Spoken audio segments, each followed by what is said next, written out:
In today's Weather Lab, we're going to learn how the wind forms, or why the wind blows. And to do that, I've got these two jars here, and I put balloons on there, and they're going to represent the atmosphere. So the air molecules can't get in, and they can't get out. In fact, right now, the air molecules are just sitting there doing absolutely nothing.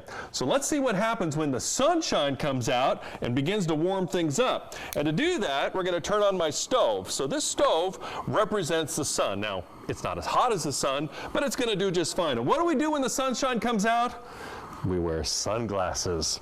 So now we're going to put our little stove on our pan of water on the stove. And so what we're doing is just sort of heating up the atmosphere. I'm going to take this jar and we're going to put it and warm it up. So what we're doing now is we're taking the molecules, they were sitting there minding their own business, and now as soon as they start to feel a little heat, they start to move.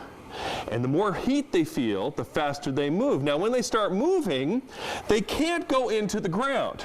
So instead of going into the ground, they start to go up. And that's exactly how thunderstorms and clouds form, because the air is getting pushed up. Lots of energy is going on. Now look at my other balloon. Nothing is happening in that one because the energy is not moving those molecules around, but immediately when we start to heat the atmosphere, things start pushing up. So the taller the clouds, the taller the thunderstorm, the bigger the storm. But what happens as soon as you go high in the atmosphere?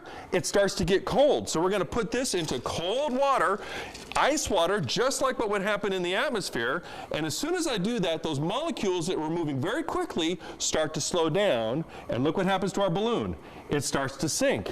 So as soon as a thunderstorm forms and you got all that cold air up there aloft, it starts to sink again. As soon as it starts to sink, it starts to get warm again. And that's exactly what happens in the atmosphere. Things are moving up and things are moving down based on the differences in temperature. So here's a saying for you.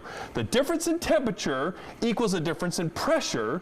Difference in pressure is wind, and that equals storms. And that is today's Weather Lab.